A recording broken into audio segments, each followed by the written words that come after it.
নমস্কার, পাকবিচিত্রা সকলকে স্বাগত জানাই। আমি আজ আপনাদের মহানবমী উপলক্ষে চিংড়ি বাহার রেসিপি করে দেখাবো। আমি যেভাবে বানালাম আপনারাও সেভাবে বানিয়ে মহানবমীর দিন খাবেন, দেখবেন খুব ভালো লাগবে। আমার রেসিপিটি কেমন লাগলো আমার কমেন্ট বক্সে অবশ্যই কমেন্ট করে জানাবেন। আর এই ধরনের নতুন নতুন রেসিপি পেতে হলে আমার চ্যানেলটি সাবস্ক্রাইব করতে ভুলবেন না। আর নোটিফিকেশন পেতে হলে বেল আইকনটি অবশ্যই প্রেস করে দেবেন। পাশে থাকার জন্য ধন্যবাদ।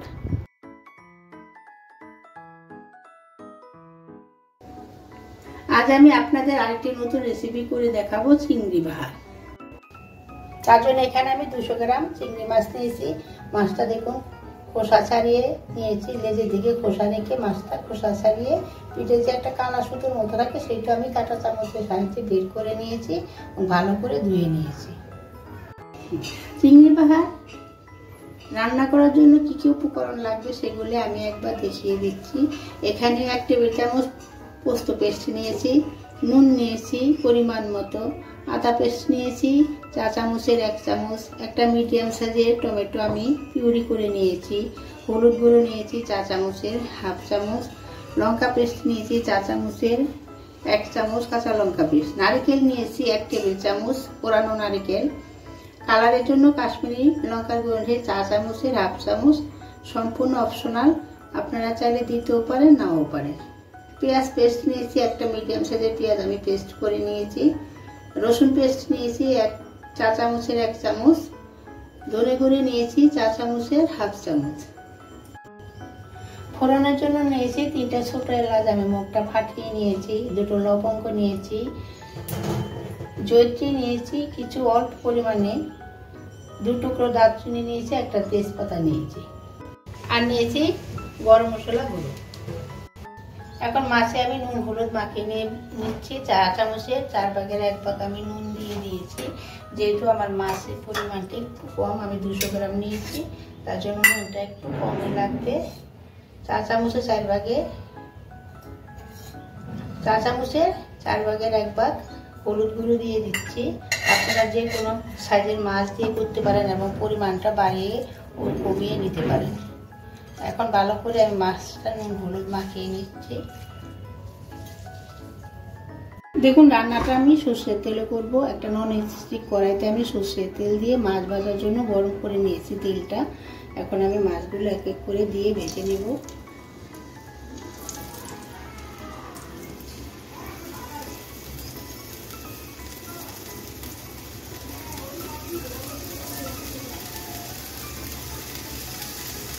মাছগুলো আমি ভেজে নেব। এখন আমি মাছগুলো উল্টে দিচ্ছি, এক পাশা মাছ হয়ে গেছে।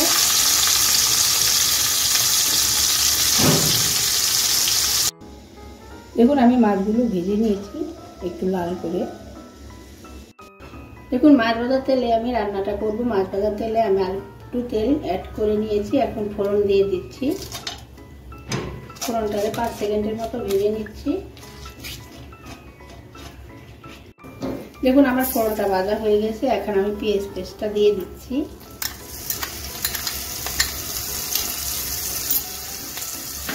গ্যাসটা মেটে করে পেঁয়াজ পেস্টটাকে আমি একটু ভেজে নিচ্ছি। দেখুন আমার পেঁয়াজ পেস্টটা ভাজা হয়ে গেছে। এখন আমি আদা রসুন পেস্টটা দিয়ে দিচ্ছি। রসুন পেস্ট, আদা পেস্ট, আদা রসুন পেস্টটাকে এখন আমি 1 থেকে 1.5 মিনিট আবার কষিয়ে নিচ্ছি।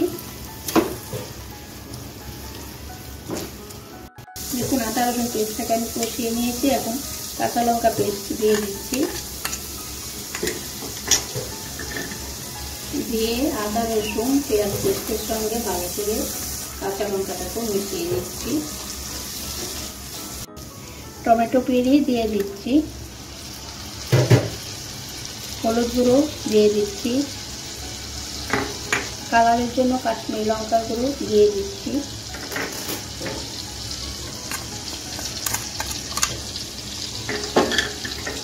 ধনে গুঁড়ো দিয়ে দিচ্ছি।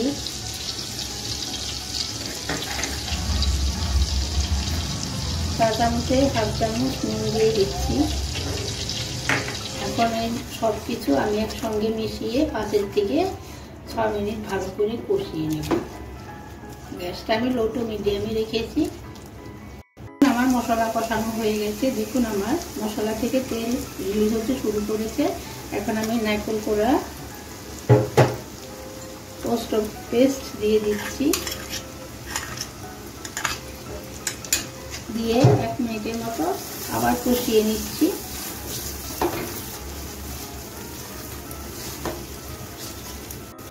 দেখুন আমি 1.5 মিনিট কষিয়ে নিয়েছি। এখন আমি গ্রেভি করার জন্য 1 মগ জল দিয়ে দিচ্ছি।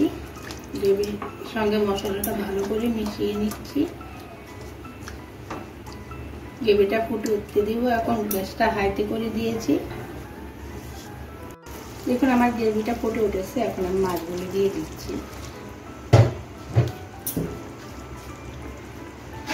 গরম মশলাগুলো দিয়ে দিচ্ছি। দিয়ে এখন গ্যাসটাকে আমি মিডিয়ামে রেখে 3 থেকে 4 মিনিট রান্না করে নেব।